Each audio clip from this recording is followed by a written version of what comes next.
এই তিনজন বন্ধু বিশাল একটা সমুদ্রের মাঝে হারিয়ে গেছে। গত ২০ দিন ধরে তারা এই সমুদ্রের মাঝেই ভেসে আছে।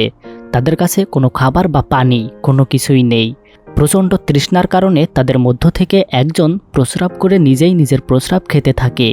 প্রায় ২৫ দিন ধরে কোনো কিছু না খেয়ে কাটিয়ে দেওয়ার পর তারা তাদের ক্ষুধা মেটানোর জন্য সমুদ্র থেকে একটা হাঙ্গর মাছ ধরে এবং সেটা কাঁচাই খেয়ে ফেলতে থাকে। খাওয়ার পর বাকি খাবারগুলো তারা তাদের পায়ের মোজার ভিতর ভরে রেখে দেয়। কিন্তু কিছুক্ষণ পরেই তারা দেখতে পায় সেখানে অনেকগুলো হাঙ্গর চলে এসেছে। সেগুলো তাদের আশেপাশেই ঘুরছে। তারা একটা অজানা সমুদ্রের মাঝে শুধুমাত্র ছোট্ট একটা লাইফ বোটে করে ভাসছে। এই মুহূর্তে বেঁচে থাকতে হলে তাদের কিছু একটা করতেই হবে, না হলে তারা আর কোনোদিনই তাদের পরিবারের মুখ দেখতে পারবে না। আর আপনি যদি ভেবে থাকেন এটা শুধুমাত্র একটা মুভি, তাহলে ভুল ভাবছেন, কারণ এটা একটা সত্য ঘটনা। ঘটনাটি ঘটেছিল আজ থেকে বেশ কিছু বছর আগে ১৯৪২ সালে, যখন দ্বিতীয় বিশ্বযুদ্ধ চলছিল। একটা আমেরিকান যুদ্ধবিমান দক্ষিণ প্রশান্ত মহাসাগরে জার্মান নাৎসি সৈন্যদের বিরুদ্ধে একটা মিশন পরিচালনা করছিল। আর এই যুদ্ধবিমানটিতে শুধুমাত্র তারা তিনজনই ছিল। তারা যখন সাগরের ওপর দিয়ে উড়ছিল তখন হঠাৎ করে তাদের বিমানের তেল শেষ হয়ে যায়। তাই বিমানের পাইলট আর কোনো উপায় না পেয়ে সেই সাগরের মাঝখানেই বিমানটাকে ল্যান্ডিং করায়। বিমানটি খুব দ্রুত সাগরের নিচে ডুবে যেতে থাকে। আর বিমানে থাকা তিনজন লোক কোনো রকমে একটা লাইফ বোট নিয়ে সেটার উপরে উঠে আসে। তারপর যখন রাত নেমে আসে তখন তাদের প্রচণ্ড ঠান্ডা লাগতে শুরু করে। পরের দিন যখন সকাল হয় তখন তারা তিনজন এখান থেকে উদ্ধার পাবার আশায় অপেক্ষায় থাকে।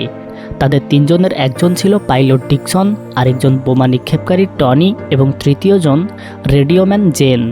সময় যত গড়াতে থাকে ততই তাদের উদ্ধারকারী বিমানের জন্য অপেক্ষা বেড়েই যাচ্ছিল, কিন্তু তারা আকাশে কোনো বিমানই দেখতে পায় না। আর এতে করে তারা সবাই খুব হতাশ হয়ে পড়ে। তাদের এখন ভয় হতে শুরু করে যে তারা হয়তো আর কখনোই এই সমুদ্র থেকে উদ্ধার হতে পারবে না। এরপর তাদের এতটাই তৃষ্ণা লাগে যে তারা হাত দিয়ে পানি ঢেলে খাওয়ার মতো করে মনে মনে পানি খায়। এরপর তারা তিনজন তিন পজিশনে বসে আকাশের দিকে তাকিয়ে থাকে, যাতে উপর দিয়ে কোনো বিমান গেলে সাথে সাথে তারা দেখতে পারে। কিছুক্ষণ পর তারা আকাশে একটা রেস্কিউ প্লেন দেখতে পায়। ডিকজন প্রথমে মনে করে এটা পাখি হবে হয়তো, কিন্তু প্লেনটা একটু কাছে আসতেই তারা বুঝতে পারে এটা একটা বিমান। এটা দেখে তারা তো খুবই খুশি হয়। তারপর তারা সেই প্লেনটার দৃষ্টি আকর্ষণ করতে তাদের জামা কাপড়গুলো খুলে এদিক সেদিক নাড়াতে থাকে। অনেকক্ষণ ধরে নাড়িয়েও দুর্ভাগ্যজনকভাবে সেই প্লেনটি তাদেরকে দেখতে পায় না। সুতরাং তারা উদ্ধার হওয়ার সুযোগটা হারিয়ে ফেলে। ডিকজন তখন সবাইকে বলে কেউ হয়তো তাদেরকে খুঁজতে আসবে না। তাছাড়াও এটা যেহেতু একটা ওয়ার জোন ছিল, তাই তারা জানতো সেই উদ্ধারকারী প্লেনটি তাদেরকে শুধুমাত্র একবারই খুঁজবে। সুতরাং এবার তাদের নিজেদেরকেই কিছু একটা করতে হবে। তাদের কাছে কোনো খাবার নেই, কোনো পানি নেই, এমনকি একটা ফ্লেয়ার গানও নেই যেটা দিয়ে তারা কারো নজর কাটতে পারে। যেহেতু ডিকজনই তাদের নেতা, তাই সে তাদের সবাইকে বলে যার কাছে যা আছে সব কিছু তার কাছে জমা দিতে। কিন্তু তাদের কারো কাছেই খুব একটা প্রয়োজনীয় কিছুই ছিল না। তাদের কাছে শুধুমাত্র ছোটোখাটো কিছু জিনিস ছিল, কিন্তু এগুলো তাদের তেমন কোনো কাজেই আসবে না। এমনকি এই লাইফ বোটটাও ততটা উন্নত না, এটা যে কোনো সময় ডুবে যেতে পারে। এমনকি সাগরে প্রচণ্ড ঝড় উঠতে পারে, আর তখন তাদের এই লাইফ বোটটা কোনোভাবেই বাঁচাতে পারবে না। সুতরাং তারা এমন একটা পরিস্থিতিতে পড়েছে যেখান থেকে বের হওয়ার আশা নেই বললেই চলে। তারপরও তারা তাদের মনের আশা হারায় না। এরপর তাদের ওজন কমানোর জন্য ডিকজন, টনি এবং জেনকে তাদের জুতাগুলো ফেলে দিতে বলে। তখন তারা দুজনেই তাদের জুতা পানিতে ফেলে দেয়, কিন্তু ডিকসন তার নিজের জুতাগুলো রেখে দেয়। আর সে তাদেরকে বলে যখন আমরা উপকূলে পৌঁছাবো তখন আমাদের কেউ এটা পরে সাহায্য চাইতে যেতে পারবে। আর বাকি দুজনও তার এই কথা মেনে নেয়, কারণ সেই ছিল তাদের নেতা। এরপর টনির হঠাৎ মনে পড়ে তার কাছে একটা পিস্তল আছে।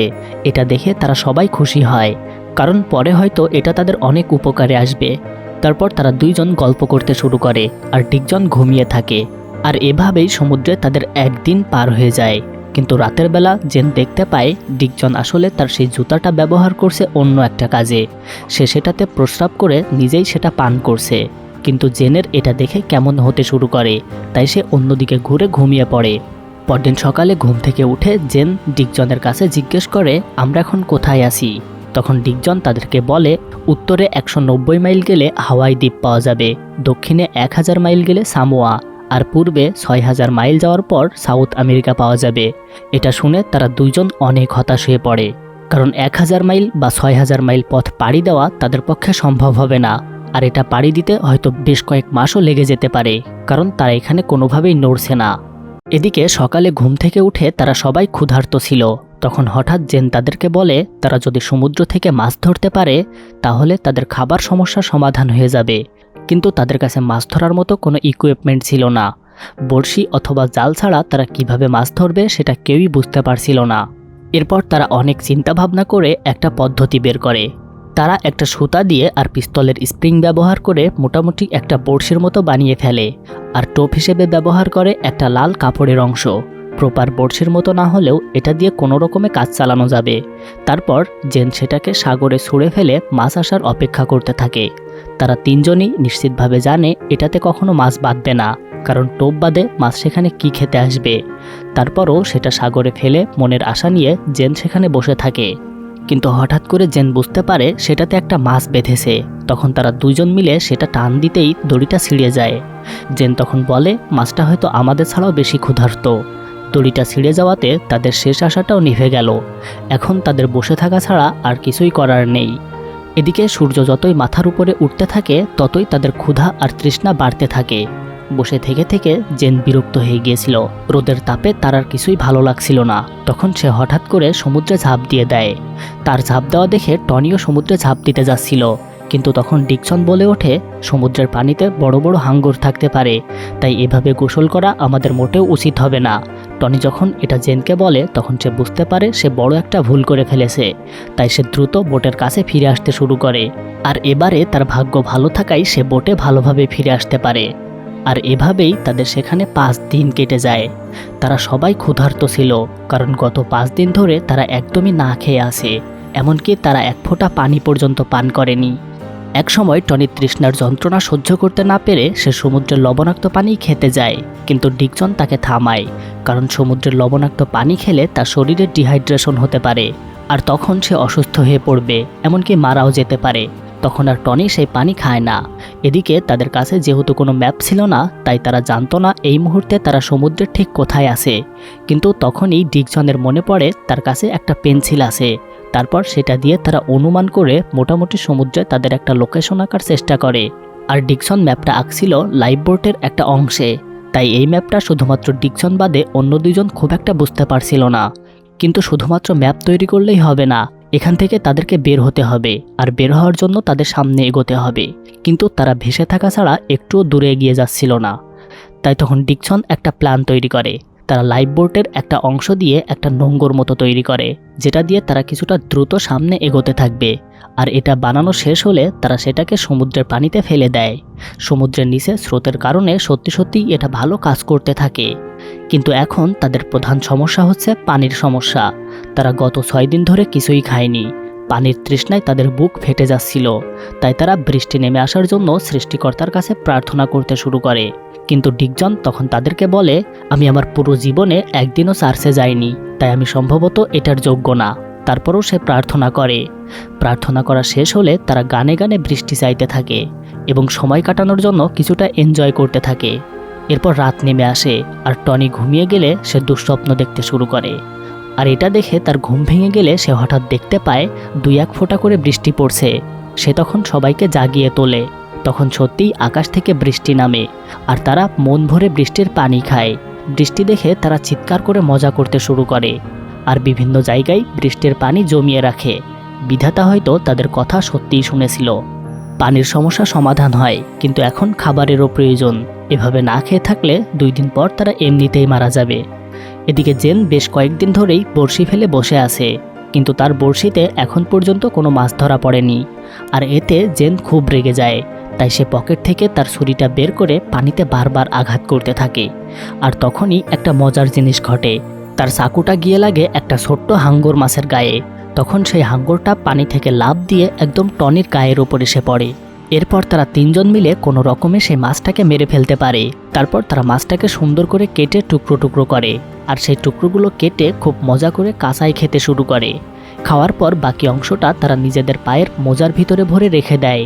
এই খাবারটা দিয়ে তারা আরও বেশ কিছুদিন চালিয়ে নিতে পারবে। অনেক দিন পর খাবার খাওয়ার কারণে তারা তাদের শরীরে বেশ কিছুটা শক্তি ফিরে পায়। তখন টনি তাদের সবাইকে বলে যদি তারা এখান থেকে বেঁচে বাড়ি ফিরতে পারে তাহলে সে সবাইকে তার বোনের সাথে পরিচয় করিয়ে দিবে। টনি তখন বলে গ্রামে আমি একটা মেয়েকে খুব পছন্দ করি, সবাই বলে সেও নাকি আমাকে অনেক পছন্দ করে। যদি আমি এখান থেকে বেঁচে ফিরতে পারি তাহলে আমি বাড়ি ফিরেই তার সাথে দেখা করব এবং তাকে বলবো আমি তোমাকে খুব ভালোবাসি, আমি তোমাকে ছাড়া বাঁচতে পারবো না। টনির এই কথা শুনে তারা সবাই খুব মজা পায়। কিন্তু তারা যখন গল্প করছিল তখন হঠাৎ তারা দেখতে পায় তাদের বোটের চারপাশে বেশ কিছু বড় বড় শার্ক ঘুরে বেড়াচ্ছে। এটা দেখে তারা খুব ভয় পেয়ে যায়, এজন্য তারা কোনো রকম শব্দ করে না। তারা বুঝতে পারে শার্কগুলো রক্তের স্বাদ পেয়ে এখানে চলে এসেছে। এতদিন তারা কোনো শার্ক দেখতে পায়নি, কিন্তু আজ থেকে তাদের ভয়ের দিন শুরু। শার্কগুলো এখন থেকে তাদের আশেপাশেই ঘুরবে আর সুযোগ পেলেই তাদের উপর আক্রমণ করবে। রাতের বেলা জেন যখন পানিতে তার মুখ ধুচ্ছিল তখন হঠাৎ করে তার হাতে একটা শার্ক কামড় দেয়। সে হাতটা বাইরে তুলে নেই, দেখতে পায় হাতের অনেকটা অংশ একদম ছিঁড়ে গেছে। এরপর সারা রাত ধরে তারা গুলি করে শার্ক মারতে থাকে আর জেন হাতের যন্ত্রণায় ছটফট করতে থাকে। তারা বুঝতে পারে এই সমুদ্র একটা ভয়ঙ্কর জায়গা, এখানে বেঁচে থাকা খুবই কঠিন। এভাবেই সমুদ্রে তাদের প্রায় 15 দিন কেটে যায়। এর মধ্যেই তাদের রেখে দেওয়া বাকি খাবারটাও ফুরিয়ে যায়। বেশ কিছুদিন সূর্যের নিচে থাকার কারণে তাদের সবার শরীরে ইতোমধ্যেই ফোসকা পড়তে শুরু করেছে আর তাদের শরীরও শুকিয়ে যেতে শুরু করেছে। একদিন দিনের বেলা ডিকসন ঘুমিয়েছিল, তখন জেন টনির কাছ থেকে পিস্তলটা নিয়ে তাকে জিজ্ঞেস করে তুমি কি আবার খাবার খেতে চাও? এরপর কয়েক সেকেন্ডের জন্য মনে হচ্ছিল সে হয়তো ডিকজনকে গুলি করে মারতে যাচ্ছে, কিন্তু না, ডিকজনের মাথার পাশেই একটা পাখি এসে বসেছিল আর জেন সেটাকে গুলি করে। গুলির শব্দে ডিকজন সাথে সাথে জেগে যায় আর উঠেই সে ভাবে হয়তো শত্রুরা তাদের অ্যাটাক করেছে। কিন্তু যখন সে দেখতে পায় জেন একটা পাখি শিকার করেছে তখন তাড়াতাড়ি পাখিটাকে নিয়ে আসার জন্য সে সমুদ্রে ঝাঁপ দেয়। কিন্তু সে যখন পাখিটার কাছে পৌঁছায় তখন সে দেখতে পায় একটা হাঙ্গর মাছ তার দিকেই এগিয়ে আসছে। ডিকজন দ্রুত বোটের কাছে ফিরে আসতে থাকে আর হাঙ্গরটাও দ্রুত বেগে তার দিকে ছুটে আসতে থাকে। জেন হাঙ্গরটাকে দেখেই সেটাকে গুলি করতে যায়, কিন্তু পিস্তল থেকে কোনো বুলেট বের হয় না। তবে ডিকসনের ভাগ্য ভালো থাকায় হাঙ্গরটা তাকে ধরে ফেলার ঠিক কয়েক সেকেন্ড আগেই সে বোটে উঠে পড়তে পারে। হাঙ্গরটা বেশ বড় ছিল, এটা যদি ডিকসনকে ধরতে পারত তাহলে তার জীবন এখানেই শেষ হয়ে যেত। যাই হোক, তারা পাখিটাকে কেটে মজা করে খায়। কাঁচা মাংস খাওয়ার অভ্যাস না থাকায় তাদের খেতে খুবই কষ্ট হচ্ছিল। এরপরও এটা এখন তাদের কাছে মহামূল্যবান। রাতের বেলা তারা সবাই দেখতে পায় সেই বিশাল শার্কটা তাদের আশেপাশেই ঘুরে বেড়াচ্ছে, কিন্তু সেদিন তাদের আর কোনো বিপদ ঘটে না। দেখতে দেখতে এভাবেই 20 দিন পার হয়ে যায়। তাদের 3 জনের শরীরে আর কোনো শক্তি অবশিষ্ট থাকে না। ডিকজনের ক্যালকুলেশন অনুযায়ী এতদিন তাদের কোনো একটা উপকূলে পৌঁছে যাওয়ার কথা ছিল, কিন্তু সবাই বুঝতে পারে তার ক্যালকুলেশন ছিল সম্পূর্ণ ভুল। তাদের এই অবস্থার জন্য ডিকজন নিজেকেই দোষারোপ করতে থাকে আর সে তাদেরকে জানায় আসলে তারা যখন বিমানে যুদ্ধ করছিল তখন সে অল্প কিছুক্ষণের জন্য ঘুমিয়ে পড়েছিল আর তার কারণেই এখন তাদের এই অবস্থা। এটা বলে সে নিজেকে দোষারোপ করতে থাকে এবং ভাবতে থাকে তার হয়তো মরে যাওয়া উচিত। কিন্তু টনি আর জেন এটা শোনার পরেও তারা এই জন্যে তাকে কোনো দোষারোপ করে না এবং তাকে শান্ত হতে বলে এবং বলে আমাদের সবাইকে বেঁচে থাকতে হবে, তুমি এমন কোনো অপরাধ করনি। আর এটা দেখে ডিকসন খুবই ইমোশনাল হয়ে পড়ে। এটাকেই হয়তো সহযোদ্ধা বলে, যে সব বিপদে পাশে থাকে, কখনোই ছেড়ে যায় না। জেন এবং টনি ডিকজনের সহযোদ্ধা, তাই তারা যে কোনো পরিস্থিতিতেই হোক তার পাশে থাকবে। তাদের সবার অবস্থা খুবই খারাপ হয়ে পড়েছিল, কিন্তু তারা জানতো তাদের নিজেদের কিছু একটা না করলে তারা কখনোই এখান থেকে বের হতে পারবে না। তাই জেন ডিকজনের ফেলে রাখা ম্যাপটা হাতে নেয় আর সে বলে এই ম্যাপটা হয়তো কিছুই না, কিন্তু এটাকে যদি আমরা সঠিক করতে পারি তাহলে এটাই আমাদের বাড়ি ফেরার কারণ হবে। তখন সে ম্যাপটা আবারও ডিকজনের হাতে দেয় এবং তাকে বলে তুমি এটা আবার আঁকো। সে তখন আবার নতুন করে ম্যাপটা আঁকে আর এখান থেকে বের হওয়ার জন্য তারা ডিকজনের রেখে দেওয়া সেই জুতো জোড়া কাজে লাগিয়ে সেটার সোল দিয়ে বৈঠা চালানোর মতো উপযুক্ত করে তৈরি করে আর তারপর সেটা দিয়ে নৌকার মতো বাইতে শুরু করে।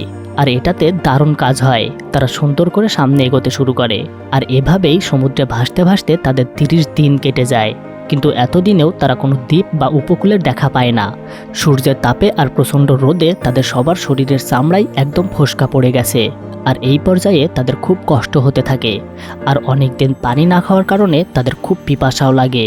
তাদের এখন আর উঠে দাঁড়ানোর মতো শক্তিটাও ছিল না, কিন্তু এই অবস্থাতেও তারা আবারও জুতোর সোল দিয়ে বাইতে শুরু করে। কিন্তু এভাবে তারা বেশি একটা এগোতে পারে না। ডিকজন জেনকে সাহস দিতে শুরু করে এবং বলে বাড়ি গিয়ে তুমি একটা ইন্স্যুরেন্স করিয়ে রাখবা, তারপর সুন্দর একটা মেয়েকে দেখে বিয়ে করবা, তোমার সুন্দর একটা পরিবার হবে, সুন্দর একটা বাচ্চা হবে। তুমি এখানে এভাবে মরবে না, তুমি তোমার পরিবারের সাথে সুন্দর একটা জীবন পার করে তারপর সুখে শান্তিতে মৃত্যুবরণ করবে। কিন্তু জেনের কাছে এই কথাগুলো এখন আর কোনো ব্যাপারই না, কারণ তার এখন জীবনের আর কোনো আশাই নেই। তাদের মধ্যে টনির অবস্থা একটু বেশিই খারাপ ছিল। এভাবে বাইতে বাইতে অবশেষে রাত নেমে আসে, আর সৌভাগ্যজনকভাবে সেই দিন রাতে আবারও বৃষ্টি নামে। এটা দেখে তারা অনেক খুশি হয়, আর অনেক দিন পর আবারও তারা মন ভরে পানি পান করে। কিন্তু কিছুক্ষণের মধ্যেই তাদের সব আনন্দ মাটি হয়ে যায়, কারণ হঠাৎ সেখানে প্রচণ্ড জোরে ঝড় উঠতে শুরু করে। ঝড়ের কারণে সমুদ্রে খুব বড় বড় ঢেউ ওঠে, আর তাদের বোটটা এদিক সেদিক ছিটকে যেতে শুরু করে। আকাশে জোরে জোরে বিদ্যুৎ চমকাতে শুরু করে। তারা সবাই এদিক সেদিক ছিটকে যেতে থাকে। একটা প্রবল ঢেউয়ের কারণে ডিকসন বেশ কিছুটা দূরে চলে গেছিল, কিন্তু অনেক কষ্ট করে সে আবারও বোটে ফিরে আসতে পারে। কিন্তু তারা বেশিক্ষণ বোটের উপর বসে থাকতে পারে না, তারা আবারও সবাই সমুদ্রে ছিটকে পড়ে। তবে এর মধ্যেও তারা কোনোভাবেই সেই বোটটাকে ছেড়ে দেয় না, কারণ তারা সবাই জানে বোটটা দূরে চলে গেলে তারা সবাই ডুবে সেখানেই মারা যাবে। তারা তিনজন সমস্ত শক্তি দিয়ে বোটটাকে আঁকড়ে ধরে কোনো রকমে সেই ঝড়ের রাতটা পার করে। এরপর আরও বেশ কিছুদিন পার হয়ে যায়, আর তাদের শরীরের অবস্থাও এতটাই খারাপ হয়ে যায় যে তারা বুঝতে পারে হয়তো আর 2-3 দিনের মধ্যেই তারা মারা যাবে। তারা সবাই তখন বেঁচে ফেরার সমস্ত আশা ত্যাগ করে। এখন তাদের মাথায় শুধু মৃত্যুই ঘুরতে থাকে। টনি তখন তাদের দুইজনকে বলে সে যদি তাদের আগে মারা যায় তাহলে তারা যেন তার মাংসগুলো নষ্ট না করে, তারা যেন সেগুলো খেয়ে ফেলে। সবারই তখন হ্যালোসিনেশন হতে শুরু করে। জেন তখন দেখতে পায় টনির সেই সুন্দরী বোন সমুদ্রের ওপর একটা চেয়ারে বসে আছে, আর সে তার দিকে তাকিয়ে হাসছে। এদিকে ডিকজন আর তৃষ্ণা সহ্য করতে না পেরে সমুদ্রের পানি খেতে শুরু করে। তারা সবাই বেঁচে ফেরার আশা একদমই ভুলে গিয়ে মৃত্যুর জন্য অপেক্ষা করতে থাকে, কারণ এটা করা ছাড়া তাদের কাছে আর কোনো উপায় নেই।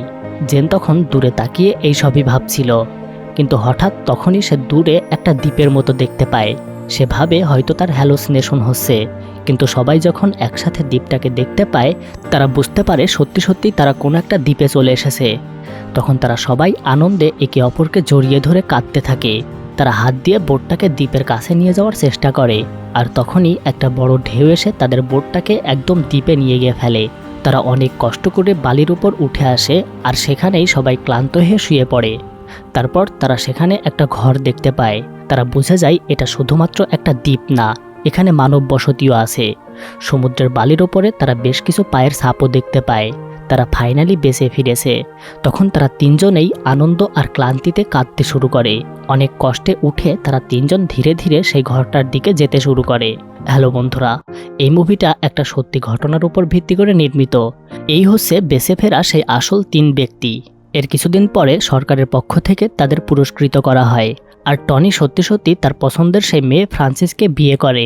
টানা 34 দিন সমুদ্রে ভেসে থাকার পর তারা প্রায় 1000 মাইল পাড়ি দিয়ে একটা দ্বীপে এসে পৌঁছেছিল, আর এটাকেই বোধহয় বলে মিরাকেল অফ লাইফ। এই গল্পটি থেকে আপনি কি শিখতে পারলেন সেটা অবশ্যই কমেন্ট করে জানাবেন, আর গল্পটি ভালো লাগলে আমাদের চ্যানেলটি অবশ্যই সাবস্ক্রাইব করে রাখবেন। এতক্ষণ আপনাদের সাথে ছিলাম আমি মিজানুর। তো দেখা হবে আরও একটা কোনো এক্সাইটিং মুভি নিয়ে। ততক্ষণ পর্যন্ত ভালো থাকবেন, সুস্থ থাকবেন।